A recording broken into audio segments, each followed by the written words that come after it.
Doctor ने साफ लफ्जों में कह दिया था कि आपको अभी 5 साल तक आपको आपके बेटे का ध्यान रखना, तो बस वो मैं कह नहीं सकता, मैं अब कह नहीं सकता अपने दर्शकों को उन्होंने जो देश के लिए किया वो क्या किया।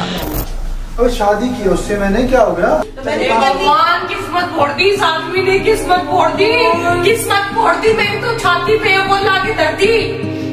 कुछ नहीं है वो। अभी काम कैसा चल रहा है आपका? अभी काम अच्छा चल रहा होता तो यहाँ तो नहीं होता। बिग बॉस OTT 3 यानी कि OTT का सीजन 3 चालू हो चुका है। सीजन 2 बहुत सक्सेसफुल था, उसके अंदर बहुत ही बड़े बड़े चेंजेस किए गए थे। पहले सीजन में करण जौहर को लाया गया, दूसरे सीजन में जब वो फ्लॉप हो गए तो सलमान खान को लाया गया। वो शो चला बिकॉज ऑफ एल्विश यादव और फुकरा इंसान, बड़ी क्लियर सी बात है। लेकिन इस बार क्या होता है कि सलमान खान अवेलेबल नहीं है, वो अपने शूट में बिजी हैं, तो इसलिए अनिल कपूर जी को लाया जाता है शो होस्ट करने के लिए। और एज अ होस्ट इनसे मुझे इतना तो उम्मीद था कि एनिमेटेड रहने वाले हैं स्टेज पे, क्योंकि इनसे ज़्यादा मेरे को प्लास्टिक वाला एक्टर कोई नहीं लगता। पापा सुनाई दे रहा है, बेरा नहीं हूं मैं, जो अपने आप को एक सर्टेन इमेज में मेंटेन करके रखना चाहते हैं। तो मैं एक्सपेक्ट नहीं करता, बस इतना एक्सपेक्ट करता हूं कि ये शो देख के वहां पे होस्टिंग करेंगे instead of reading just the script. तो वो चीज़ मेरे को समझ में आती है। अब ये पता नहीं कि पक्के ओपिनियन दे पाएंगे या नहीं, ये हम आगे देखने वाले हैं फिलहाल के लिए। लेकिन अगर मैं बात करूं यहाँ पे, तो भाई यहाँ पे कुछ कंटेस्टेंट्स ऐसे हैं जिनसे मुझे एक्चुअली फिनाले की कोई उम्मीद नहीं लग रही। उनमें से एक है बड़ा पाव गर्ल चंद्रिका दीक्षित। उसका रीजन क्या है कि उनके पास मेजर जो कंटेंट है वो कलेश का है। हल्दीराम में जॉब करती थी मैं, डॉक्टर ने साफ लफ्जों में कह दिया था कि आपको अभी 5 साल तक आपको आपके बेटे का ध्यान रखना, तो बस घर पे बैठ गए। हस्बैंड वाइफ दोनों को एक साथ उसका ध्यान रखना पड़ा, तो हिम्मत करके इसी को बिजनेस में कन्वर्ट कर। और कलेश एक लिमिट से ज्यादा आप कितना ही कर लोगे। लेकिन टू बी ऑनेस्ट अगर मैं बात करूं, यहाँ पे उनकी इमेज को क्लीन करने के लिए लाया गया है। एग्जाम्पल के तौर पे उन्होंने जो हरकतें दिल्ली की सड़कों पे करी हैं, उन्होंने वड़ा पाव बेचना चालू करा, वो गलत बात नहीं है। कोई भी इंसान कोई भी धंधा कर सकता है। वो पहले हल्दीराम में नौकरी करती थी, उन्होंने वो नौकरी इसलिए छोड़ी थी कि उनका 5 साल का बच्चा है। ये मैं नहीं कह रहा, ये वो कह रही थी। तो अब भी 5 साल का बच्चा तो है ही जिसकी केयर टेकिंग उनको करनी थी, इसलिए उन्होंने नौकरी छोड़ी थी। लेकिन बिग बॉस में चली गई, वहां पे केयर टेकिंग हो जाएगी, चलो कोई बात नहीं। लेकिन अगर मैं बात करूं, वो सिंपैथी के लिए यूज नहीं कर रही थी लाइंस। लेकिन अगर हम बात करें, इन्होंने पुलिस वालों को पैसे खिलाए ताकि वहां पे आसपास वाले लोगों का स्टॉल्स हट जाएं और इनका स्टॉल लगा रहे, तो ये चीज एक अलग थी। वो भी ठीक है, नॉर्मल है, कोई दिक्कत नहीं। इन्होंने वहां पे लोगों के सामने पिटने की हरकतें करी, जबरदस्ती अपने दुपट्टे उठा के हाँ मेरे कपड़े उतारने की कोशिश कर रहे हैं, वो वाली हरकतें भी करी। उसके बाद भी ठीक है, इमेज क्लीन करने का काम तो बिग बॉस वैसे भी करता है। मैं हमेशा इसलिए बिग बॉस को कचरे का डिब्बा बोलता हूँ, जहाँ पे बिग बॉस जाके हमेशा किसी ना किसी की ज़िंदगी का पोछा मारता ही मारता है और कचरे में फेंक देता है उनको। टू बी ऑनेस्ट अगर मैं बात करूँ बिग बॉस के अगले कंटेस्टेंट, तुम लोग क्या सोच रहे हो किसका नाम लूँगा? मैं लूँगा दीपक चौरसिया जी का नाम। जी हाँ, हमारे होस्ट जो कई बार पीते पीते न्यूज शो होस्ट कर जाते हैं। Indian journalist Deepak Chaurasia has been shared widely on the internet with speculation that he is inebriated or unwell while anchoring a special coverage on the death of the Chief of Defence Staff, General Bipin Rawat. वो मैं कह नहीं सकता, मैं अब कह नहीं सकता अपने दर्शकों को उन्होंने जो देश के लिए किया वो क्या किया।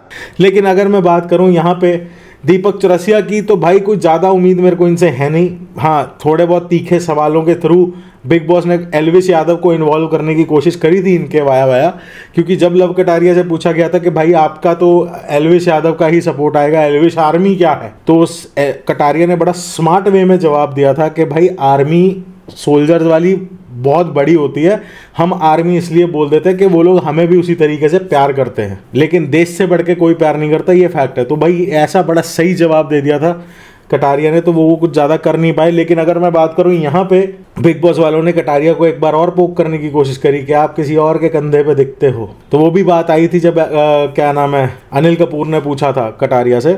लेकिन उसके बाद अगर मैं बात करूं यहाँ पे कटारिया ने अंदर एंटर करते ही खुद ही बोल दिया सिस्टम 2.0, तो भैया नक्शे कदम पे तो वही चलने वाले हैं। लेकिन अगर मैं बात करता हूँ यहाँ पे स्पेसिफिकली हमारे दीपक चौरसिया जी की, तो मुझे इनकी लाइफ कोई ज़्यादा घर के अंदर लंबी नज़र नहीं आती है, जर्नी कोई ज़्यादा लंबी नज़र नहीं आती है। वैसे भी इनका पैर टूटा है, भगवान इनके पैर को जल्दी ठीक करे। ये ऑफिशियल रिकॉर्ड है। भारत के स्वास्थ्य मंत्री ने कहा है कि देश के अंदर 30% मामले शुरुआती दिनों में कोरोना के मौलाना साद की तबलीगी जमात की वजह से बढ़े और उसके चलते 19 राज्यों और केंद्र शासित प्रदेशों में ये कोरोना फैल गया। क्या आप इसको मौलाना साद का देश के खिलाफ एक षड्यंत्र मानते हैं?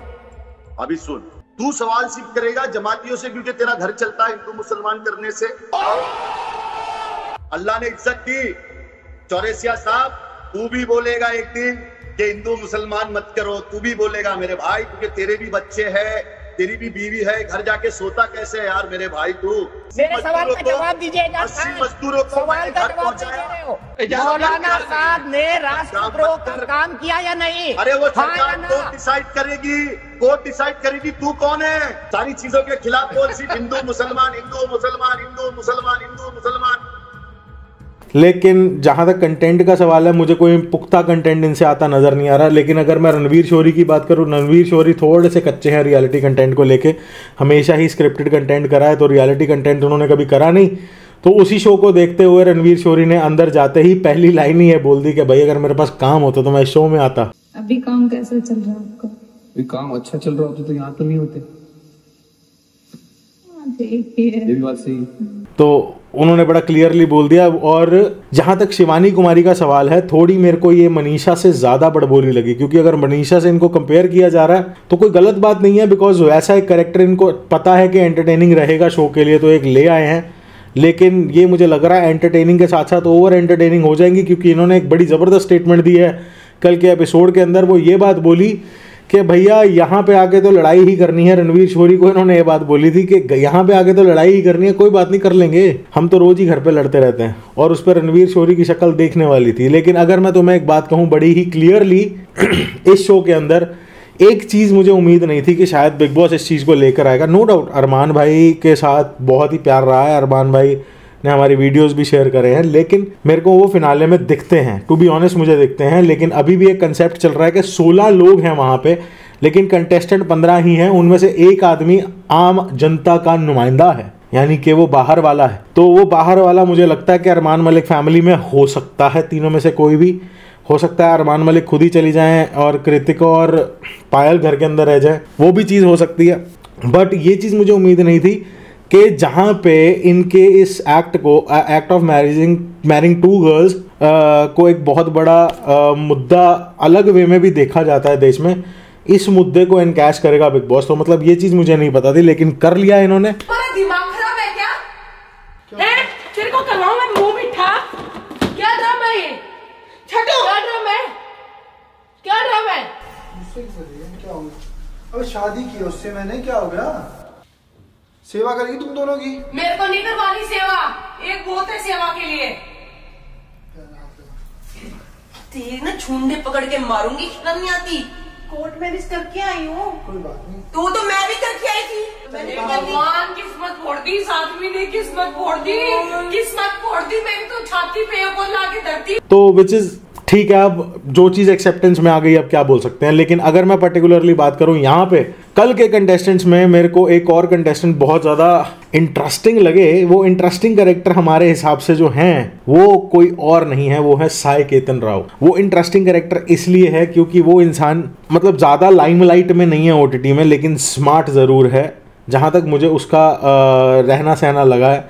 एंड क्योंकि मेरे को ऐसा लग रहा है जो आदमी कम बोलता है ना, वो थोड़ा ज़्यादा शाना होने के चांसेस हैं, और वो बंदा बहुत कम बोला कल के एपिसोड के अंदर। तो मैं एक्सपेक्ट कर रहा हूँ कि कुछ नया देखने को मिलेगा। लेकिन मेरे को डर एक्चुअली है लव कटारिया का। लव कटारिया का डर इसलिए है कहीं ये वहाँ पे जाके इनका वो जोकर क्या नाम है UK07 राइडर वाला हाल ना हो जाए इसी चक्कर में कि भाई। बट यहाँ पे क्या दिक्कत है, यहाँ पे फ़र्क ये होगा, उनको ये पता है कि UK07 के केस में एलविश यादव उतने एक्टिवली प्रोएक्टिव नहीं थे कि हाँ हर एपिसोड के बारे में अपने व्लॉग्स में बोलेंगे। लेकिन यहाँ पे एलविश यादव कटारिया के लिए हर एपिसोड को रिव्यू करने की बात कर चुके हैं, तो वहाँ पे एलविश यादव का सपोर्ट उन्हें रहेगा, उन्हें पता है कि वो जीत सकते हैं, तो शायद वो UK07 राइडर वाली गलतियाँ ना करें, ठीक है। और विशाल पांडे का जहाँ तक सवाल है भाई, टिकटॉक ऑडियंस या इंस्टाग्राम रील ऑडियंस को मैं ज़्यादा एक्सेप्ट करता नहीं हूँ, बिकॉज मुझे नहीं लगता कि वो इतने ज़्यादा एक्टिव फॉलोअर्स होते हैं। बट हाँ, आए हैं, नंबर ऑफ फॉलोअर्स अच्छा है तो अटैक कर सकते हैं गेम के अंदर। लेकिन जहां तक मुझे लगता है पहला एपिसोड देखकर जो फिनाले में मेरे को लोग नजर आते हैं, अरमान मलिक मुझे फिनाले में नजर आ रहे हैं, यहाँ से कुछ हद तक कटारिया मुझे फिनाले के अंदर नजर आ रहे हैं। अगर मैं बात करूं विशाल पांडे कुछ हद तक नजर आते हैं, लेकिन कुछ अगर करेंगे नहीं तो शायद बाहर चले जाएं। लेकिन शिवानी कुमारी मुझे फिनाले में नजर आती हैं, आने के उनके पूरे चांसेस हैं।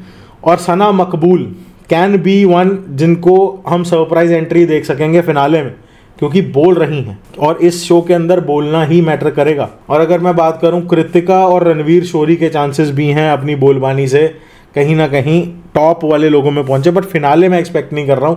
अभी मेरे को पीछे सुनने में आ रहा है कि इनकी कोई लड़ाई बहस हो गई है, तो वो तो चलो हमें एपिसोड में देखने को मिलेगा, जो मैं एपिसोड लाइव रिव्यू करता हूँ आप लोगों के लिए 9 बजे। तो आप लाइव पे आ जाया करो, अपन वहां बात करेंगे, ठीक है। बट फिलहाल के लिए जो मुझे देख के लग रहा है कि इस बार Bigg Boss can be interesting, लेकिन उसके लिए बिग बॉस को टास्क डालने पड़ेंगे और इन्होंने वो टास्क डालने चालू कर दिए हैं।